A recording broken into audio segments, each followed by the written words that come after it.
Olá, meus queridos. Vamos lá, segundo ano. Atenção à nossa aulinha de hoje. Vamos trabalhar com o capítulo 2, certo? Vamos começar aí com o capítulo 2, uma vez que encerramos o capítulo 1, já fizemos atividades avaliativas antes desse processo aí de afastamento, né? E hoje nós vamos dar continuidade a esse trabalho que paramos por uns dias, mas estamos retomando, certo? Mas antes de começar o capítulo 2, eu queria fazer alguns lembretes, algumas observações do capítulo 1, né? Mesmo que, apesar da gente já ter tido muitas atividades, semana passada eu deixei uma atividade de revisão, antes eu tinha deixado algumas atividades nos cadernos de vocês, mas mesmo assim eu gostaria de fazer um lembrete até para que a gente consiga entender o capítulo 2 de uma forma melhor e mais detalhada, certo? Porque vocês sabem que um conteúdo ele vai complementar o outro. Então, para que vocês tenham segurança no próximo, que é o que eu vou explicar hoje, eu vou passar rapidamente pelo capítulo 1, que nós falávamos no processo de socialização, né? Indivíduo, sociedade, tipos de socialização e tipos de educação. Então, lembrar do que significa socialização, que é justamente o momento em que o indivíduo ele aprende e ele interioriza valores, comportamentos, regras, né? Então, o processo de socialização é o processo em que o homem, o indivíduo, ele não só aprende, como ele interioriza tudo aquilo que está em meio a regras, comportamentos, né, que uma sociedade possui. E as próprias normas, que é muito importante que a gente tenha em mente que as normas dentro de uma sociedade, elas são de suma importância. A socialização, ela vai acontecer de duas formas, né? Ela vai acontecer da maneira primária, socialização primária, e socialização secundária. A primária ela vai acontecer onde? Na nossa família, né? Então ela é primordial e necessária. A nossa família, ela vai nos dar os nossos primeiros ensinamentos. E aí eu costumo dizer que a educação, que muitas vezes a gente pensa que a educação ela tem que partir da escola, não, a educação ela parte da nossa família. A nossa família vai nos ensinar a andar, a falar, né?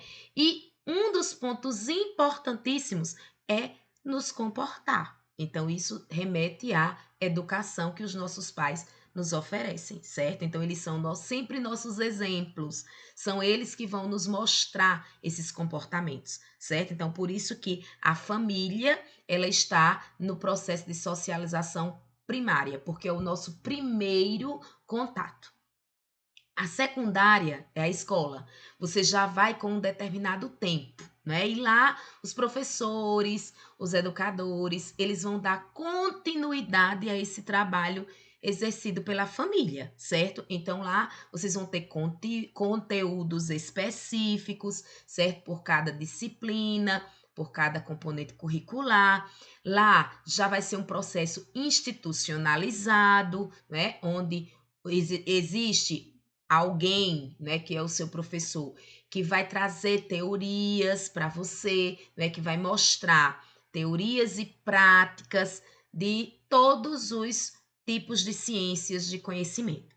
Então, a escola, ela é uma, digamos assim, é uma segunda casa. Por isso que muitas vezes as pessoas chamam até assim, né, que a escola é a nossa segunda casa. Exatamente, ela é uma extensão da nossa família, porque ela é uma extensão de aprendizado, certo?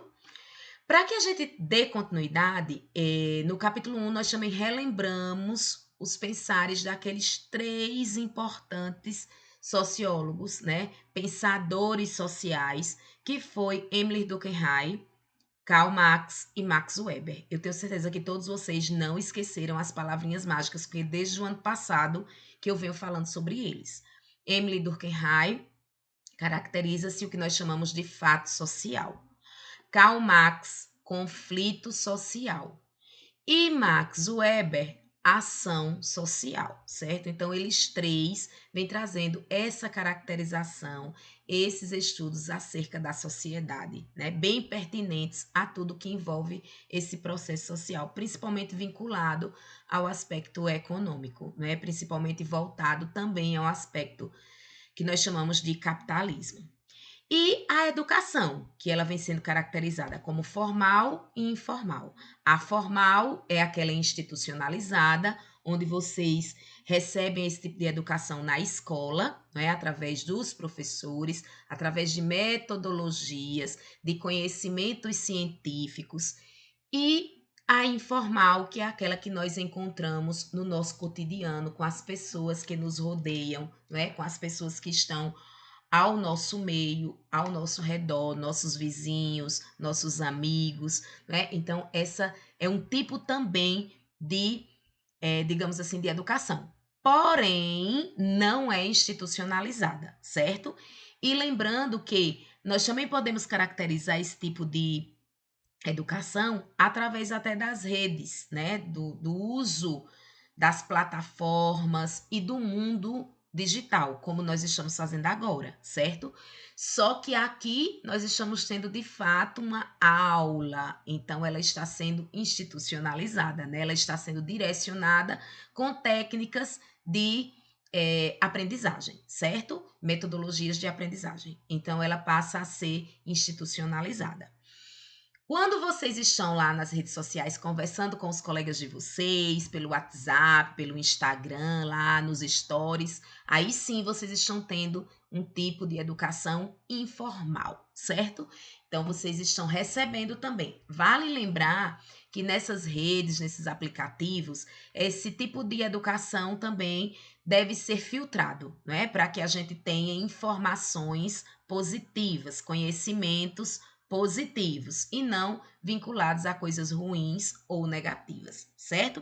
Então, isso é só para vocês terem uma noçãozinha do que foi o capítulo 1, né? A socialização, os tipos de socialização, a presença dos três grandes nomes da sociologia, Emily Durkheim, Karl Marx e Max Weber, e pensar também os dois tipos de educação, formal e informal. Agora, vamos comigo para a gente começar a discutir um pouquinho sobre o capítulo 2. E o capítulo 2, ele tem como título Cultura, Sociedade e Ideologia. Olha que legal. Nós vamos falar um pouco sobre cultura. Então, para que a gente fale de cultura, a gente precisava compreender de fato o capítulo 1, né? A gente precisava entender o que é socialização, porque ela vai gerar, né, a cultura. E sociedade, nós já conhecemos muito bem a definição e vamos conhecer também a definição de ideologia. O que é que significa ideologia? Vamos lá? Primeiro, definir cultura e, posteriormente, ideologia. O que é que cultura significa? Né? Cultura é a criação coletiva de ideias, símbolos e valores pelos quais uma sociedade define para si mesma o bom e o mal, o belo e o feio, o justo e o injusto, e assim sucessivamente. Então, é uma criação coletiva de ideias. Prestem atenção. Se é coletiva, não é individual. Não foi algo meu. É algo que foi criado para a sociedade. É algo que foi criado para o coletivo. Através de símbolos e valores. E esses símbolos e esses valores, eles vão ser definidos mediante a sociedade, mediante a cultura daquela sociedade. Então, a gente pode dizer assim, que cada sociedade, ela vai caracterizar essa cultura de forma diferente. Por exemplo, para a minha cultura, algo pode ser bom e para a cultura de outro país, de outra região, isso pode ser visto como mal. O que para mim, enquanto sociedade brasileira, por exemplo, pode ser sagrado, para outra sociedade pode ser profano. Então, cada cultura ela vai trazer em si, não é? Essa definição de cultura, né? Ela vai trazer essa definição de ideia, né? De valor agregado a esses valores que nós chamamos de valores culturais. A cultura se realiza porque os seres humanos são capazes de linguagem, de fato. Nós temos o poder de dialogar, simples assim. Eu posso falar, eu posso te ouvir, eu posso criticar, eu posso questionar. Tudo isso é algo próprio do indivíduo, é algo próprio do ser humano. Então, a cultura se realiza exatamente porque o homem consegue fazer isso, ele administra isso muito bem. São capazes de linguagem, trabalho, né? E relação com o tempo. Então, o homem faz tudo isso. Ele trabalha, ele se relaciona com o tempo e ele tem o poder de dialogar. A cultura se manifesta como vida social, como criação das obras do pensamento e de arte, como vida religiosa e vida política. Então, essa cultura ela vai se manifestar em todos os aspectos, nos aspectos sociais, no aspecto artístico, isso é muito importante ver o olhar do homem através das artes, na vida religiosa, que é muito pertinente também, e na vida política. Então, há todos os aspectos, eles acabam se envolvendo dentro do processo cultural. A cultura, ela também vai ser apresentada de duas formas, né? Com duas caracterizações fortes: a material e a imaterial. O que é material? Corresponde aos objetos, às construções, às ferramentas, aos utensílios socialmente elaborados. É a expressão material da cultura. Então, é tudo aquilo que a sociedade produz materialmente, certo? Então, eu costumo dizer, o aspecto da cultura através da materialização, né? Ou seja, cultura material, eu costumo dizer e costumo usar o termo concreto. Então, tudo aquilo que é concreto, tudo aquilo que é criado pelo homem, os objetos, as construções, o homem foi movimentando essa cultura material. Ele foi transformando, né, a natureza nesses objetos que nós chamamos de cultura material, visualmente falando. Eu consigo ver, né? Eu consigo tocar, eu consigo sentir, né? De perto. Então, concreto, material, cultura material. A cultura imaterial diz respeito às visões de mundo, às leis, valores que foram elaborados por uma sociedade. Então, é aquilo que eu vou fazer o quê? Viver, né? Eu vou viver, eu vou praticar. Eu vou praticar o quê? O respeito. Eu vou exercer, né, a lei. Eu vou praticar os valores da sociedade e essa expressão imaterial da cultura em um grupo social ou em uma sociedade. Então, a diferença entre as duas é que a material é tudo aquilo que o homem criou, montou concretamente, certo? Que a gente consegue visualizar de forma material. A imaterial é tudo aquilo que nós vamos praticar através dessa cultura também, só que de acordo com as nossas visões, não é?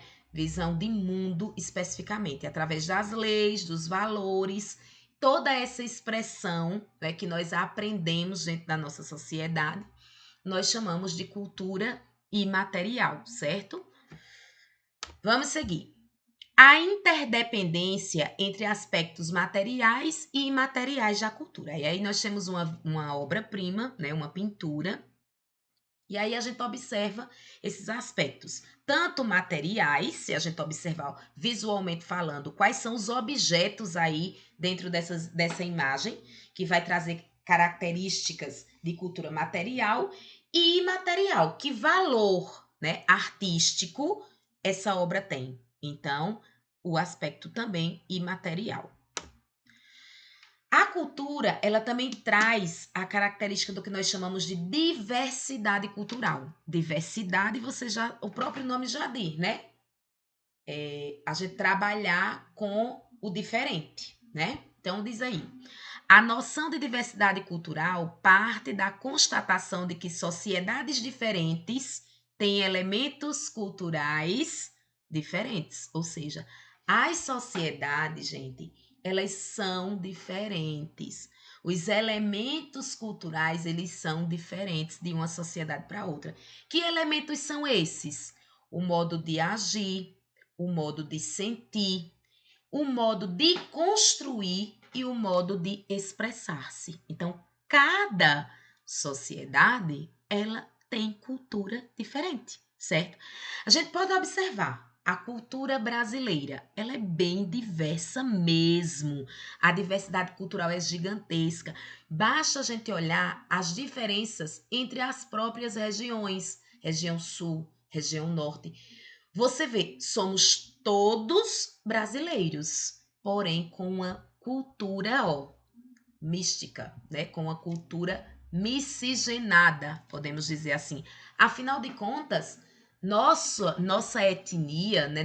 Nosso grupo, nossa formação, ela vem da união de 3 etnias, né? O europeu, o índio e o negro, o africano, né? Então, dentro dessa mistura, olha que caldeirão de cultura nós temos, e é o que nós chamamos de diversidade cultural. Muito da nossa cultura vem um pouco de cada povo desse. Então, cada região ela vai aplicar a cultura de acordo com a necessidade, a forma de agir, de sentir, de pensar, de construir, de se expressar daquele povo, daquele grupo, daquela sociedade. Por isso, diversidade cultural. Diferentes grupos humanos, consequentemente, elaboram diferentes culturas. Isso é óbvio, né? Quando pensamos na diversidade cultural, verificamos que os elementos culturais de cada sociedade fazem um sentido próprio em seu sistema cultural, com certeza, né? Claro que observando a diversidade, nós vamos olhar que cada sociedade ela vai dar um sentido próprio à sua cultura. Isso é bem pertinente e interessante perceber. O sentido vai de acordo com a sociedade, né? De acordo com aquele grupo social, com aquelas pessoas. A falta de compreensão da diversidade caracteriza o que nós chamamos de etnocentrismo. Então, isso aí é um estranhamento, é um choque, né? Então, muitas vezes, quando não há compreensão dessa cultura, essa falta de compreensão gera o etnocentrismo. O estranhamento e o choque são compreensíveis como reação imediata em alguns casos. Então, muitas vezes, quando eu observo a cultura de outros, eu posso até me chocar com ela. É um ato, assim, de estranhamento. A gente pode observar, por exemplo, na época que os europeus chegaram no Brasil. A gente tem um exemplo claro. Eles perceberam a diferença dos índios, dos povos indígenas, com eles, né? O estranhamento entre culturas. Isso daí foi uma reação imediata. Os indígenas não conheciam aquele tipo de cultura e os europeus não conheciam a cultura indígena. Então, houve um choque, houve um estranhamento cultural, certo? Essa reação acontece de fato, né? Basta a gente observar, por exemplo, até na culinária, né? A gente observa as mudanças dentro da culinária. Países aí que acham comum que os pratos sejam com insetos. Para a gente isso é um absurdo, né? Visualmente falando, para a nossa cultura, a gente acha nojento, a gente acha que não pertence ao nosso meio, enfim. Mas para aquela cultura é importante. Para aquela cultura é interessante, é pertinente, faz parte, né?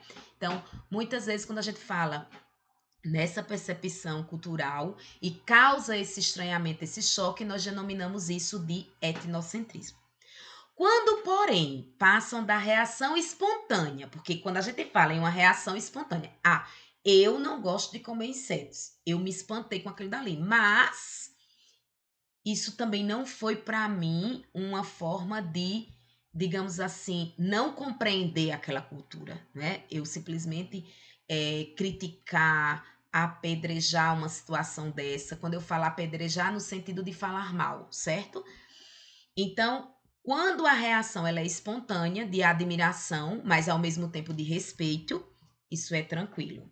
Mas acontece que em alguns momentos não acontece dessa forma, certo? O estranhamento, ele vai vir de que forma? Com preconceito, discriminação. E a partir daí o etnocentrismo ele passa a ser uma prática condenável. Quando eu passo a discriminar e a condenar a cultura de outro povo, certo? Então, o etnocentrismo, ele pode ser algo positivo, como ele pode ser negativo, dependendo da forma como eu vou acolher esse estranhamento. Se eu respeito, estranho, mas respeito, ótimo. Mas se eu estranho e condeno, né? Se eu estranho e a partir daí eu crio preconceito, discriminação, essa prática ela passa a ser uma prática condenável. A cultura ela também se apresenta como popular, erudita e de massa. Popular, né, bem comum, né, no nosso dia a dia, é a produção cultural realizada com intenso viés comunitário, ou seja, para toda uma comunidade. E ele está menos vinculado ao mundo letrado, ou seja, para se produzir cultura popular, não é preciso que seja visto em uma escola, em uma instituição educacional. Trata-se de um universo de oralidade, de pessoas que vão passando de geração para geração através do que nós chamamos na história de oralidade. É a forma de transmissão mais corrente, como uma relação muito próxima com os ciclos naturais e com um sentido de tradição muito forte.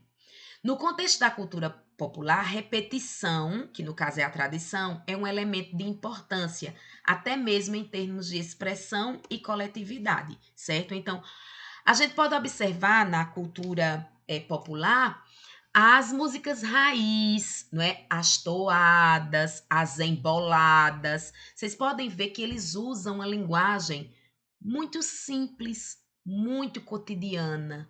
Para um cantor de toada montar uma toada, ele não precisa ir para uma escola estudar, né? Ele não precisa disso. Tanto é que a linguagem, ela sai bem popular mesmo, né? Às vezes até a gente visualiza assim com erros ortográficos, mas na visão, né, da cultura popular isso é muito comum, certo? É muito comum. Já a cultura erudita, ela é diferente. Ela é exatamente vinculada ao que nós chamamos de mundo letrado. Então vamos pensar na música, né? Na música que nós chamamos de música erudita. Na popular, eu falei para vocês a respeito de dois exemplos, que foi a toada, a embolada, as próprias músicas de forró raiz, não é? Isso é popular. E a erudita, né? A erudita, ela já precisa que nós tenhamos conhecimento, né? E aí vocês podem observar aí na imagem o que é que nós temos? Uma orquestra. Nem todas as pessoas conseguem visualizar a orquestra. Visualizar, quando eu falo em visualizar, é visualizar o sentido, certo? Conseguir compreender a mensagem. Nem todas as pessoas conseguem. Por quê? Porque precisa ter uma visão diferente, ou seja, um mundo letrado. Para produzir, para fazer uma orquestra dessa, quem está aí à frente precisa estudar, precisa se debruçar na música, é diferente da popular. Produzida pelas camadas mais letradas e urbanizadas da sociedade, ou seja, precisa do mundo do conhecimento, certo? Seu aspecto de elite relaciona-se ao fato de haver um grau maior de formalização nessa produção. Então, a cultura erudita, ela vai além, né, da cultura popular, porque ela vai precisar de conhecimento. E a cultura de massa é o que nós estamos vivenciando constantemente. É o mundo da tecnologia, o mundo da comunicação. É o que eu estou fazendo daqui e vocês daí, certo? Então, a cultura de massa ela é um fenômeno do processo de industrialização. Olha que legal. É uma produção em massa de objetos e artefatos. Ela caracteriza-se pela padronização cultural associada ao seu alcance, hoje planetário, pelos meios de comunicação de massa. É a transformação da cultura em mercadoria, ou seja, nós passamos a vender essa cultura, né? Hoje, se eu estou utilizando um computador, se eu estou utilizando um celular, uma televisão, o que é que faz essa cultura de massa acontecer? A venda. Nós vamos ver nos próximos slides essa questão, certo? Então, os meios de comunicação hoje, principalmente os meios de comunicação de massa, eles são importantíssimos para movimentar a indústria. Então, eu vou vender o produto. Por isso que as propagandas, elas são tão extensas, elas são tão pertinentes para o mundo capitalista, porque ela vai chamar você a comprar, né? Ela vai trazer esse seu espírito, né, consumista. Então, a cultura de massa ela vai chegar para a gente através desses meios que nós chamamos de meio de comunicação, as tecnologias e o próprio mundo, não é, de, digamos assim, de industrialização. Relações entre as diversas formas de cultura, né, na sociedade. As diversas formas culturais interagem de várias formas no mundo atual, contemporâneo, particularmente em função da verticalidade dos meios de comunicação de massa, que atravessam a sociedade como um todo. Como eu disse para vocês, a importância dos meios de comunicação de massa. A gente vem visualizando muito essa questão. Eles vêm tomando muito espaço, né? E aí é uma forma bem vertical de chegar até nós, né? Eu até falei com vocês sobre isso, eu acho, em algum dos momentos das aulas, quando eu digo assim, a gente não precisa sair de casa para comprar, né? O produto chega até nós, né? Antigamente a gente precisava ir à loja física, hoje a gente vai à loja virtual. Então, essa facilidade para o homem vem sendo exatamente apresentada através dos meios de comunicação e da própria cultura de massa. No contexto da tradição sociológica, o termo ideologia pode recobrir vários sentidos. Um desses sentidos é o de visão ou concepção de mundo, ou seja, os valores e representações que nos orientam. Então, aí ele já vai começar a definir o que é ideologia.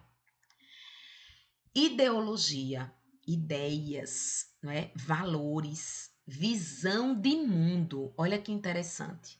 São os valores, as representações que nos orientam. Então, a ideologia ela vai trazer essa característica de visão de mundo. Mas em outra percepção, ela vem como uma tradição sociológica trazida por Marx e Engels. Ideologia como concepção de mundo da classe dominante. Isso mesmo, é o que nós estamos visualizando.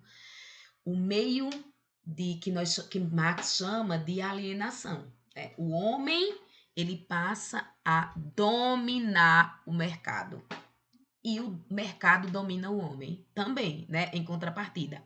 Porque a gente esquece do ser e volta-se ao ter. Estamos em um mundo das coisas e não dos seres humanos. Então, por isso que ele diz aí bem especificamente classe dominante, percepção do mundo através da classe dominante, falsa consciência dos fenômenos sociais e, portanto, com distorção da realidade, porque muitas vezes a gente foge aos nossos valores. Então, a ideologia também traz esse significado pensado por Marx. Vocês sabem que Marx ele é bem ferronho no processo do capitalismo, né? Então, ele faz duras e pesadas críticas. Eu já tinha falado isso para vocês.